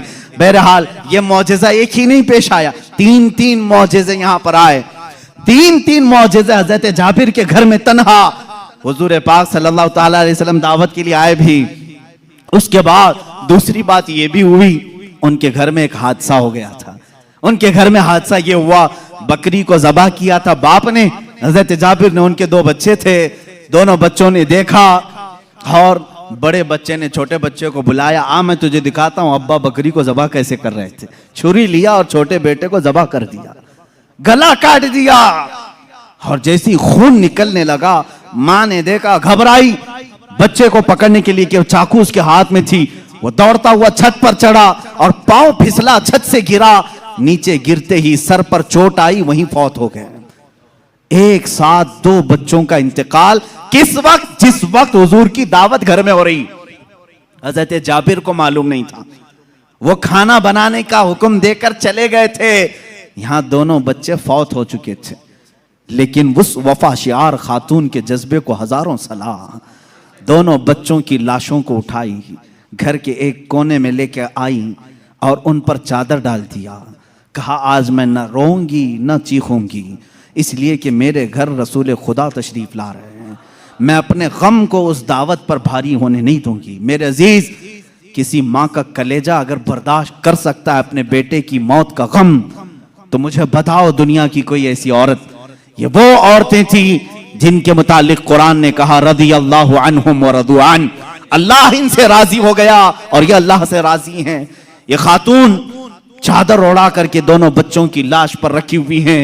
मेरे आका सल्लल्लाहु अलैहि वसल्लम जिस वक्त घर में आए, खाने के लिए दस्तरखान पर जब बैठे, आपने लुक़मे उठाए, उसके बाद हजरत जाबिर से कहा, जाबिर तुम्हारे बच्चे नहीं दिखते, कहाँ हैं? वो बीमार थे। बीवी से आकर के कहा, खातून कहाँ हैं बच्चे? खातून ने कहा वो सो रहे हैं, वो सो रहे हैं, आप जाएं। हुजूर पाक सल्लल्लाहु अलैहि वसल्लम के साथ बैठे हैं, वो आए, कहा हुजूर वो आराम कर रहे हैं, सो रहे हैं। हुजूर पाक सल्लल्लाहु अलैहि वसल्लम ने फरमाया जाओ उनको ढूंढ लाओ। दोबारा आए, खातून से कहा कि बच्चे कहाँ हैं? कहा आपको मालूम था वो बीमार थे। कहाँ वो बीमार थे? कहा वो बहुत अच्छी नींद में सोए हुए हैं, नहीं उठेंगे। खातून ये कह रही हैं, अपने शोहर को तक जाहिर नहीं किया। हजरत जाबिर दोबारा, तीसरी बार मेरे आका सल्लल्लाहु अलैहि वसल्लम ने फरमाया, जाबिर मुझे अल्लाह का हुक्म है कि मैं तेरे बेटों के साथ खाऊं। हुजूर पाक सल्लल्लाहु अलैहि वसल्लम दस्तरखान से उठ गए, खाना रखा हुआ था, अंदर खुद चल करके आए, खुद पूछा कि कहाँ सो रहे हैं, मुझे भी दिखा दो। हजरत जाबिर की खातून जो थी, बीवी थी, वो उस कमरे में ले गई, लाशों पर से चादर उठाया। हजरत जाबिर कहते हैं मैं देख करके दहल गया, बच्चों की लाशें हैं। अल्लाह के नबी सल्लल्लाहु ताला अलैहि वसल्लम करीब गए, दोनों बच्चों के हाथों को पकड़ा और कहा बहुत देर से हम तुम्हारे इंतजार में, उठो दस्तरखान बिछा है। दोनों बच्चे अपने कपड़े झाड़ते हुए खड़े हो गए। मूसा ईसा अलैहिस्सलाम के मुर्दों को जिंदा करने का मौजज़ा तुमने सुना होगा। नबी रहमत सल्लल्लाहु ताला अलैहि वसल्लम अपने गुलामों के घर में जो फौत शुदा शहजादे थे उन्हें जिंदा भी किया और अपने दस्तरखान पर बिठाया भी। और ये बच्चे सिर्फ थोड़ी देर के लिए जिंदा नहीं हुए थे, फिर एक लंबी जिंदगी इन्होंने गुजारी मेरे आका की सोहबत में, और हदीसें भी रिवायत की। ये हुजूर अकरम सल्लल्लाहु अलैहि वसल्लम का मौजज़ा। दो मौजज़े एक ही घर में। तीसरा मौजज़ा ये है, ये रहमत आलम सल्लल्लाहु ताला अलैहि वसल्लम जिस घर पर जाएं उस घर के रहमो करम की बातें ना पूछो, वहां बरकत ही बरकत है। पूरा खाना खाकर जब सहाबा चले जा रहे थे, सारी हड्डियों को जमा किया। मेरे आका सल्लल्लाहु अलैहि वसल्लम ने फरमाया वही बकरी का 6 माह का बच्चा था। अल्लाह के नबी सल्लल्लाहु अलैहि वसल्लम ने कहा ए बकरी खड़ी हो जा। बकरी अपना कान झाड़ते हुए खड़ी हो गई। हजरत जाबिर को उनकी बकरी वापस दी गई। अजीजा ने गिरामी, ये मुस्तफ़ा करीम सल्लल्लाहु ताला अलैहि वसल्लम के नाज हैं और उनके अंदाज हैं। जिस घर में गए सारों को खिलाया भी और खिलाने वाले के बच्चों को भी जिंदा किया, बकरी को भी जिंदा किया। तुम्हारा माल तुम्हें दे दिया गया और सबको खिला भी दिया गया। रिस्क में वसाअत व बरकत के एक दो नहीं बेशुमार मौजज़े हैं अल्लाह के नबी सल्लल्लाहु ताला अलैहि वसल्लम के। मेरे अजीजों, इनके अलावा जो मौजज़ात बड़े हैं, जिसको शक्कुल कमर का मौजज़ा कहा गया है और रद्दे शम्स का मौजज़ा कहा गया है। शक्कुल कमर चांद के टुकड़े कर देना, रद्दे शम्स सूरज को फेर देना, ये बड़े मौजज़ात में से है जिनके तज़किरे अहादीस की किताबों में है और सही अहादीस में मौजूद है। मक्का मुकर्रमा में भी जादूगर थे, लोग जादू समझते थे। उस वक्त अल्लाह के नबी सल्लल्लाहु ताला अलैहि वसल्लम से कई लोगों ने जिन जिन मौजिज़ात का सवाल किया, हुजूर पाक ने वो उन्हें करके दिखाया, करके दिखाया। एक अराबी शख्स, एक देहाती आया और उसने कहा, ऐ मोहम्मद अरबी सल्लल्लाहु ताला अलैहि वसल्लम, मैं आपको अल्लाह का रसूल कैसे मान लूं? मेरी अकल है, आप किसी उस्ताद के पास नहीं गए, मैंने कभी आपके मुतालिक सुना नहीं कि कोई उस्ताद आपको पढ़ाया, फिर भी आपके जुबान से जो अल्फाज निकलते हैं वो कमाल के हैं। बहरहाल मैं आपको अल्लाह का रसूल कैसे तस्लीम करूं? हुजूर पाक सल्लल्लाहु ताला अलैहि वसल्लम ने उससे पूछा कि क्या मैं तुझे ये सामने वाले दरख्त से कहलवा दूं कि मैं अल्लाह का रसूल हूं, तू मान लेगा? उसने कहा हाँ मान लूंगा, दरख्त भला बात भी कर सकता है। हुजूर पाक सल्लल्लाहु अलैहि वसल्लम ने फरमाया, जा उस दरख्त से कह दे अल्लाह के रसूल बुला रहे हैं। हुजूर ने नहीं बुलाया, उस देहाती से कहा, ये बात तवज्जो चाहता हूं, इस नुक्ते को समझो। हुजूर हुक्म दे दरख्त आ जाना चाहिए ना। हुजूर ने फरमाया उस देहाती से जो देखने आया था, जा तू खुद बोल कि अल्लाह के रसूल बुला रहे हैं। वो गया देहाती, दरख्त को मुखातिब करके कहा, ऐ दरख्त तुझे अल्लाह के रसूल बुला रहे। हदीस पाक में वो दरख्त अपने जड़ों समेत बाहर आया, काफी बड़ा दरख्त है, और झूमते हुए जैसे पिंडलियों पर इंसान चलता है, बारगाह मुस्तफा में आया और ऐसे झुका जैसे इंसान रुकू में झुकता है। और उसके बाद उस दरख्त से आवाज आने लगी, अशहदु अन्नका रसूलुल्लाह, गवाही देता हूं कि आप अल्लाह के रसूल हैं। अल्लाह के नबी सल्लल्लाहु अलैहि वसल्लम ने फरमाया, दरख्त तो अपने मकाम पर वापस चला जा। वो दरख्त फिर वहीं चला गया जहां था वहीं। आज भी मक्का मुकर्रमा में उस दरख्त की जगह पर एक मस्जिद बनाई गई है। ये तुर्कियों की बदौलत बनी थी, वहाबियों की बदौलत नहीं। उस मस्जिद को मस्जिद शजरा कहते हैं, दरख्त वाली मस्जिद। उस देहाती ने बाद में कहा, ऐ अल्लाह के रसूल, जब दरख्त आपको अल्लाह का रसूल मानते हैं और सजदा करते हैं, उनसे ज्यादा हक तो इंसानों का है। मैं सजदा करूं आपको, मैं अल्लाह का रसूल मानूं? अल्लाह के नबी ने फरमाया, अल्लाह ने अपने अलावा किसी और के लिए सजदा हलाल नहीं किया, सजदा सिर्फ अल्लाह का होगा। हाँ, उसने कलमा तैयबा पढ़ा और ईमान लाया। मैं यहां बताना चाहता हूं, मौजज़ा वो है, रसूल जो कह दे वो हो जाए। लेकिन यहां तो रसूल ने दरख्त को नहीं कहा, इस देहाती ने जाकर कहा, वो भी अभी ईमान नहीं लाया था, ईमान लाने से पहले जाकर कहा, ऐ दरख्त तुझे रसूल बुला रहे हैं। पता चला रसूल का गुलाम जो होता है, रसूल से जिसकी निस्बत हो जाए, जिसका कनेक्शन मजबूत हो जाए, वो भी अगर मखलूकात को हुक्म दे दे तो उसके हुक्म की वो पाबंदी करते नजर आते हैं, उसके हुक्म की पाबंदी करते नजर आ। दरख्त से पूछते अगर तुम, ऐ दरख्त क्या तू एक देहाती की बात मानकर अपनी जमीन की जड़ों से निकल आया? ये देहाती भला है कौन, तू इसकी बात कैसे मान लिया? तो दरख्त तुम्हें अपने आलम अरवाह में गालिबन ये जवाब दे दे। वो कहेगा, नादान, तू ये ना देख कि वो देहाती मुझे बुलाने आया था, ये देख वो किसके हुक्म से आया था। जिसका हुक्म था उसके हुक्म पर मैं बजा लाने के लिए इस अमल को किया। अजीजा ने गिरामी वक़ार, ये दरख्तों के मौजज़े ये ऐसे नहीं हैं कि सिर्फ हम लोगों ने लिखे हैं। तारीख औराक आज इस बात के शाहिद हैं कि मक्का के कुफार और मुशरिकीन भी इन मौजज़ात को देखते रहे। इन मौजज़ात को उन्होंने देखा, दरख्त का निकल करके आना, हिरन का बात करना हुजूर से, ऊंट का बात करना, भेड़िए का गुफ्तगू करना, ये मक्का वालों ने सुना भी है। फसी अरबी जुबान में एक भेड़िया गुफ्तगू कर रहा था मक्का में। एक आदमी ने, मक्के वाले ने देखा भेड़िया गुफ्तगू कर रहा है अरबी में, उसका शिकार इसने छीन लिया था। उसने कहा, अल्लाह ने जो मुझे रिस्क दिया तूने छीन लिया। इसने पलट करके कहा, क्या जानवर भी अरबी बोलते हैं? उस भेड़िए ने जवाब क्या दिया सुनी। उस भेड़िए का जवाब वो आशिक रसूल होगा। उसने कहा, ए नादान, जानवर का बात करना इतने ताज्जुब की बात नहीं, इससे बड़े ताज्जुब की बात तो यह है, अल्लाह का सबसे मुकद्दस रसूल मक्का में है और तू ईमान नहीं लाता। इससे बड़ा ताज्जुब यह है। इसी से समझ में आता है कि जानवर भी ये जानते हैं कि अल्लाह के रसूल सबसे आला व अफजल हैं, अशरफ और अक्लमल है।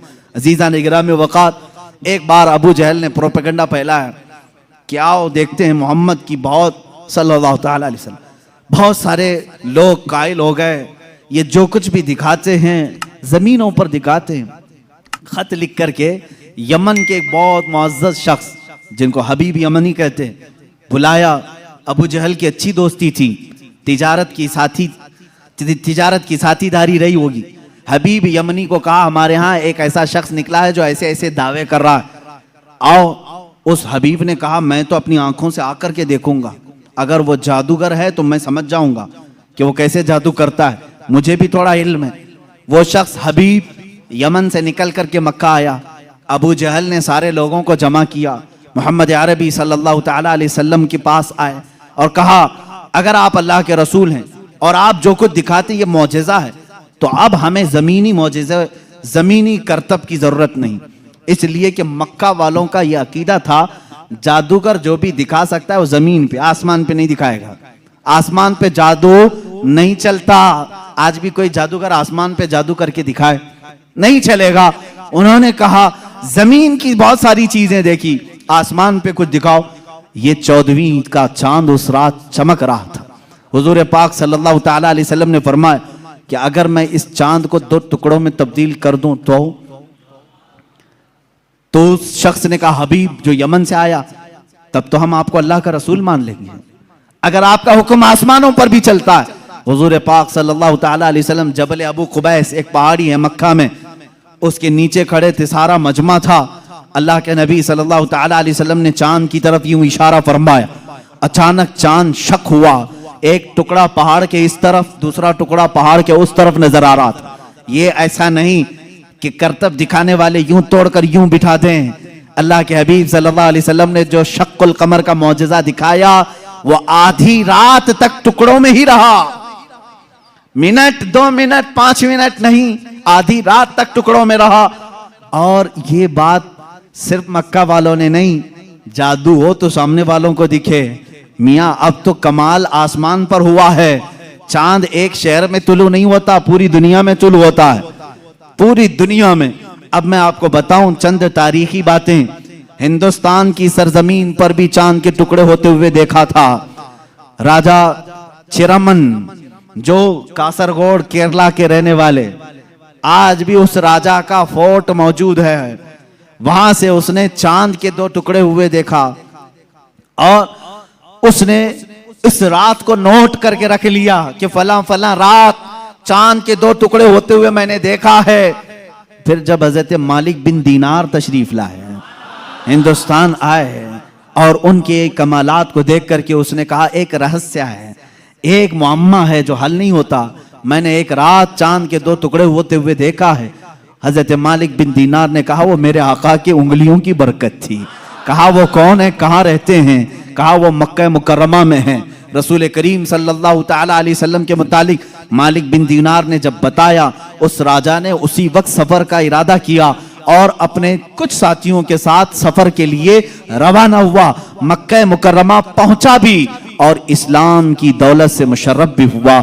जहां तक ये तारीख मिलती है, वापसी में दरमियानी रास्ते में उसका इंतकाल हुआ और मस्कत सलाला के करीब गालिबन जो ओमान में एक शहर है, वहां पर तदफीन भी अमल में आई। आज भी मज़ार मुबारक है। ये तारीख की वो सच्चाइयां मैं आपको बता रहा हूं। सिर्फ मक्का के काफिरों ने मौजज़े शक्कुल कमर नहीं देखा, हिंदुस्तान को भी फख्र है इस बात पर कि हमारे दरमियान से भी, अगरचे वो कुफरिस्तान में रहने वाला राजा, लेकिन बाद में इस्लाम में आकर के उसने हम सब का कफारा अदा किया है। मौजज़े शक्कुल कमर को देखा भी और इनकार नहीं किया।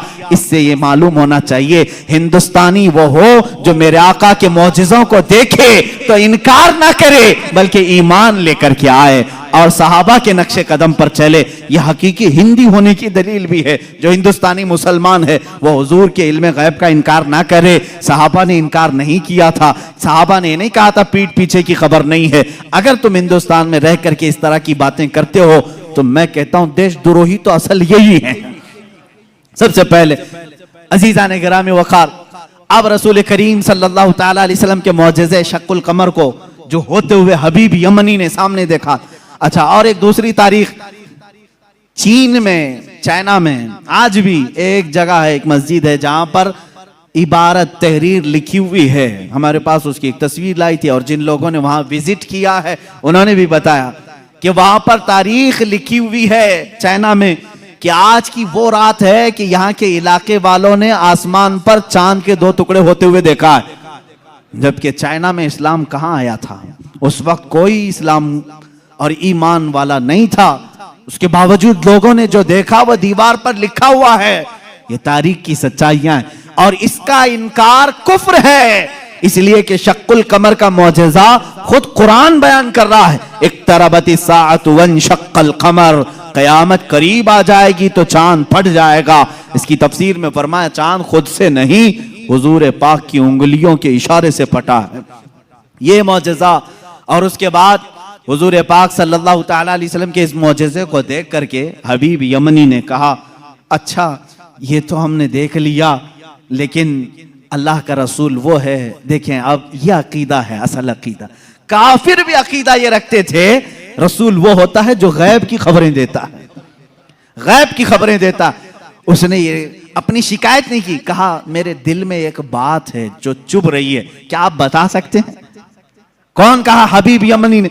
हुजूर पाक सल्लल्लाहु अलैहि वसल्लम ने फरमाया, हाँ तेरे दिल में ये बात है कि तेरी एक बेटी अपाहिज है, लंगड़ी है और कमजोर है और उसके जिस्म में कमजोरियां हैं पैदाइशी तौर पर, तुझे हमेशा उसका दुख सताता है, काश वो बच्ची सही हो जाए। हबीब यमनी ने कहा, बिल्कुल मेरे दिल की बात आपने बताई, और कलमा तैयबा पढ़ा। कलमा तैयबा नहीं पढ़ा, कहा कि मैं आपको फिर से मुलाकात करता हूं, फिर से मुलाकात करता हूं। अबू जहल बहुत बहकाने की कोशिश करता रहा। हबीब जो है यमन के सफर पर चला गया, वापस गया, इसी शशोपंज में था कि आखिर कोई शख्स मेरे घर की बात कैसे बता सकता है? मोहम्मद सल्लल्लाहु तआला अलैहि वसल्लम यमन कभी इधर आए नहीं, मेरे घर में माजूर लड़की उन्हें कैसे पता? वो यमन इसी शशोपंज में घर आया, दरवाजा खोला तो देखा उसकी बेटी भली चंगी चलती हुई आ रही और क्या कह रही है, ला इलाहा इल्लल्लाह मुहम्मदुर रसूलुल्लाह। हबीब घबरा गया, कहा ए खातून, ए मेरी बेटी, ये तू भली चंगी कैसे हो गई और तेरी जुबान पर ये कलमा कैसे आया?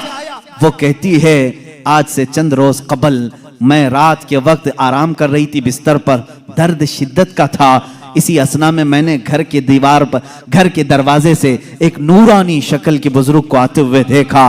कहा वो कैसे थे?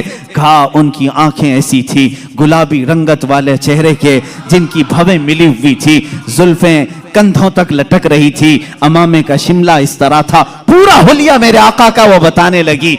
कहा उन्होंने आकर के मुझ पर दम किया और मेरा जिस्म सही सलामत हो गया, और उन्होंने कहा ए बच्ची तू ये कलमा क्यों नहीं पढ़ती, अनकरीब तेरा बाप भी पढ़ेगा। मैंने कलमा पढ़ लिया। वो कहता है हबीब यमनी, ए खातून तू मुझसे पहले पहुंच गई, अब मैं घर में नहीं वापस मक्का जाता हूँ। वापस आया और दारे इस्लाम में दाखिल हुआ। अबू जहल को कोसने लगा और कहा ए जालिम, तूने जादूगर कह करके बुलाया था, मोहम्मद के मुतालिक क्या क्या प्रोपेगेंडा फैलाया था। और अबू जहल से कहा बात तो अच्छी ही है तेरी, तूने जादू दिखाने के लिए बुलाया था, लेकिन मैं तो ईमान का सरिश्तेदार हो गया, मैं ईमान के पैखर में ढल गया। अल्लाह का एहसान है मेरे अजीजों, ये मेरे आका सल्लल्लाहु तआला अलैहि वसल्लम का एक मौजिज़ा दिखाने के लिए लोगों ने कहा 3-3 मौजिज़े उस वक्त दिखाए, चांद के टुकड़े भी किए, उसकी बेटी के घर में उसको सेहत भी दिया और फिर उसको ईमान की दौलत से भी नवाजा। अजीज़ान गिरामी, हुजूर अकरम सल्लल्लाहु तआला अलैहि वसल्लम के जो कमालात और मौजिज़ात इल्मे गैब से मुताल्लिक हैं, वो तो एक अलग टॉपिक है। मेरे आका क्या क्या जानते थे, क्या क्या नहीं जानते थे, ये हम सबको कहना ही नहीं चाहिए। पहली बात, तुम होते कौन हो हुजूर का इल्म नापने वाले? तुम ये कहोगे हुजूर को ये नहीं मालूम था, ये नहीं मालूम था, ये नहीं मालूम था, तुझे क्या क्या मालूम है? अल्लाह के हबीब सल्लल्लाहु तआला अलैहि वसल्लम के मुतालिक बाज लोग कहते हैं हुजूर ये नहीं जानते थे, हुजूर ये नहीं जानते थे। जालिमों, जरा अपने इल्म की खैर मनाओ, अपने ईमान की खैर मनाओ कि अल्लाह के नबी सल्लल्लाहु अलैहि वसल्लम को कुरान कह रहा है वअल्लमका मा लम तकुन तअलम, ऐ रसूल हमने आपको वो सब सिखा दिया जो आप नहीं जानते थे। अब अल्लाह ने क्या क्या सिखाया, पहले अल्लाह से पूछ के आओ, ऐ रब तो अपने नबी को क्या क्या सिखाया है? अल्लाह रब्बुल इज्जत जाने और उसका रसूल जाने कि वो क्या सिखाया और इन्होंने क्या सीखा है। बहरहाल हुजूर अकरम सल्लल्लाहु तआला अलैहि वसल्लम का एक और मौजज़ा मैं अर्ज करूं, उसके बाद मैं अपनी गुफ्तगू को समेटता हूं। चांद का शक का होने का मौजज़ा, दुनिया में दो बड़ी चीजें हैं जो ताकतवर, एक चांद और एक सूरज।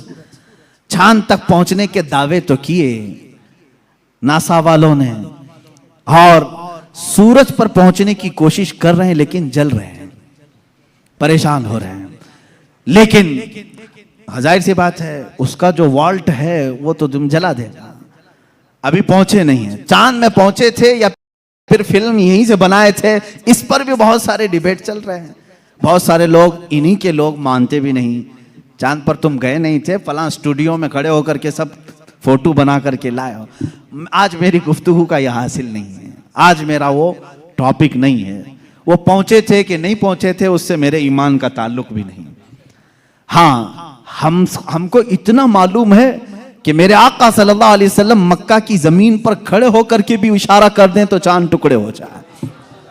और साइंसदानों ने जो तहकीक की है चांद के मुतालिक, इंग्लैंड का एक साइंटिस्ट है, उसने कहा है चांद के मुतालिक जो हमारे पास फुटेज आए हैं, बहरहाल या जो कुछ भी, इससे ऐसा लगता है कि किसी जमाने में इसमें दरार पड़ी थी, इसमें कभी दरार पड़ी थी, कभी ये टूटा था।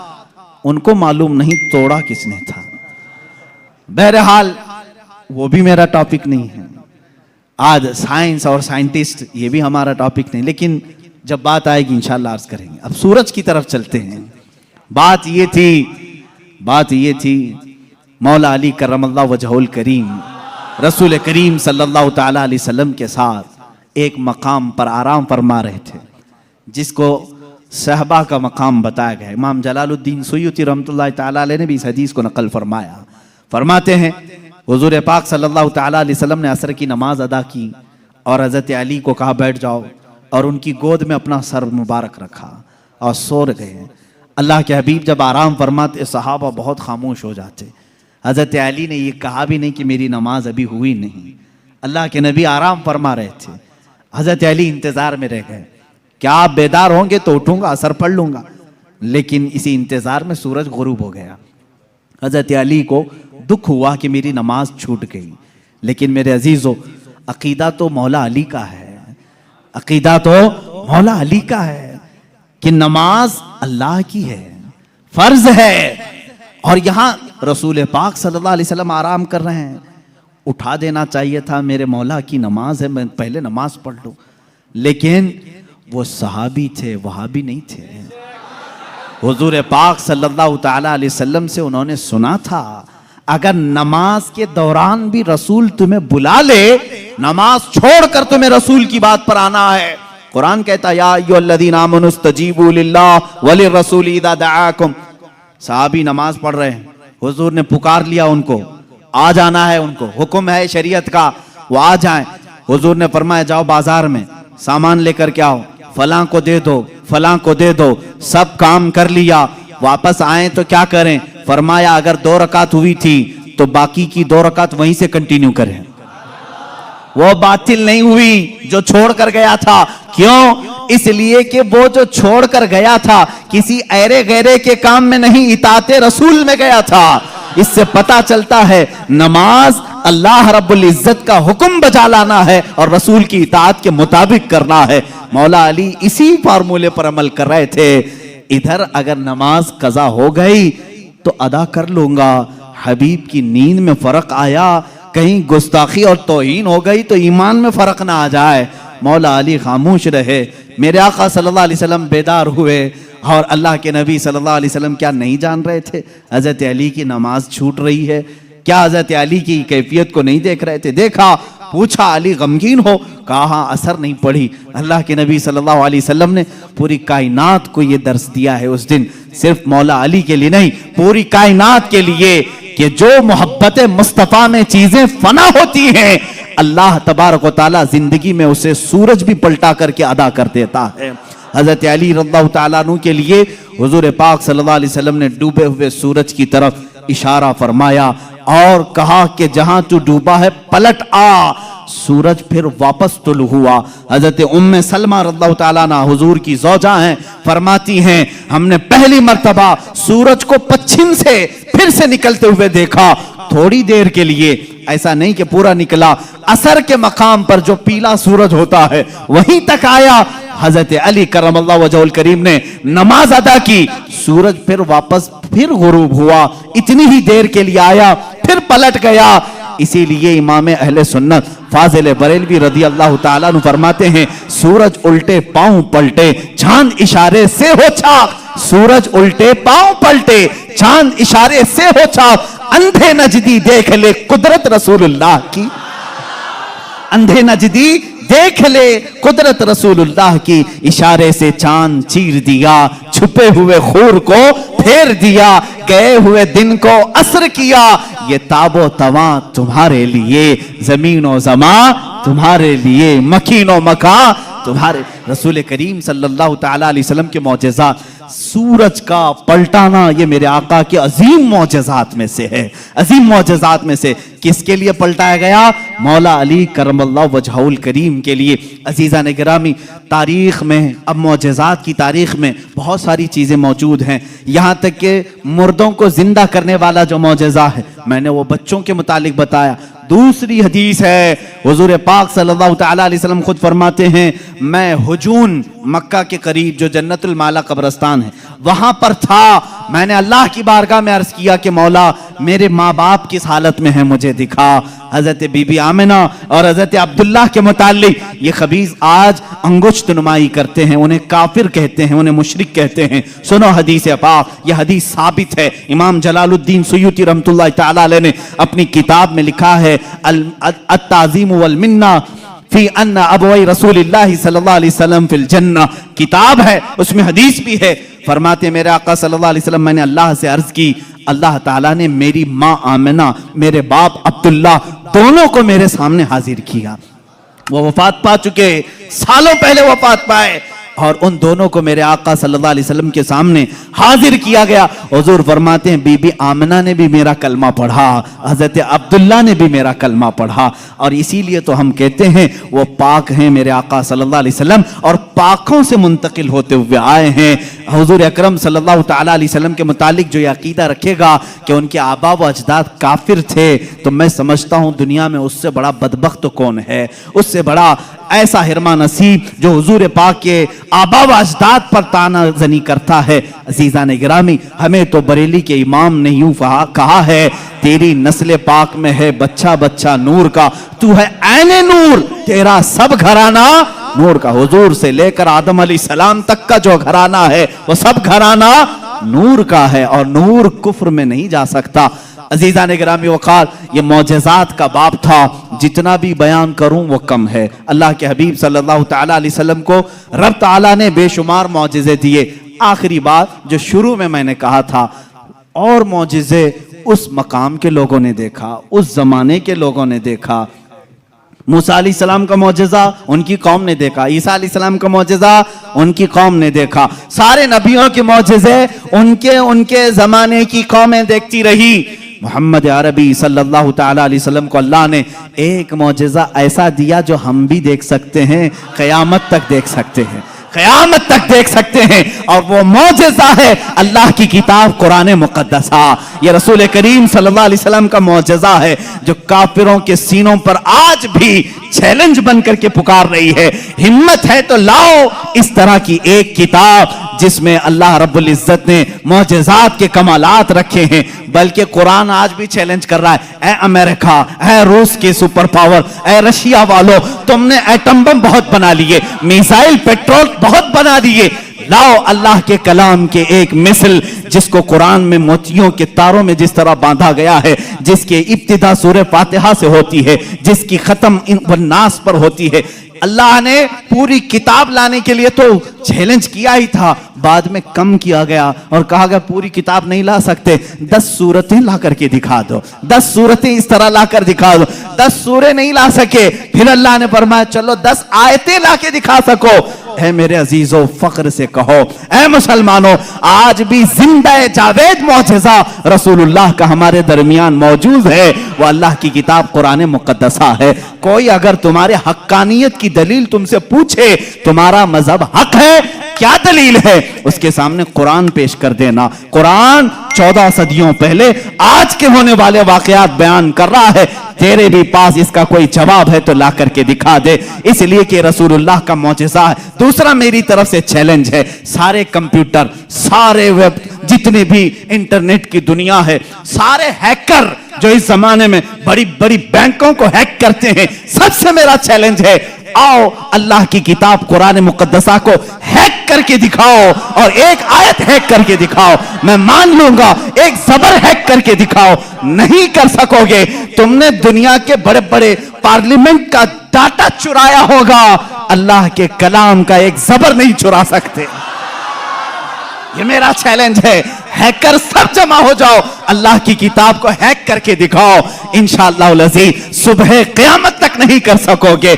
मुझ जैसे करोड़ों लोगों को अल्लाह ने पैदा किया, जिनके सीनों में अल्लाह ने ये कुरान महफूज किया है। अजीज़ान गिरामी वक़ार, ये मेरे मुस्तफ़ा का जिंदा जावेद मौजज़ा है। इसको सीने से लगाओ, इसको पढ़ो भी, इस पर अमल भी करो। मौला हमें दुनिया में कुरान के साथ रखे और साहिब कुरान की मोहब्बत के साथ रखे। जब कब्र में जाएं तो मौला हमें कुरान के साथ कब्र में ले जाए और साहिब कुरान की ज़ियारत नसीब करे। जब हशर में मौला हमें उठाए तो कुरान के साथ उठाए और साहिब कुरान ताजदार मदीना की शफाअत नसीब फरमाए। व आखिर दावाना अनिल हम्दुलिल्लाहि रब्बिल आलमीन।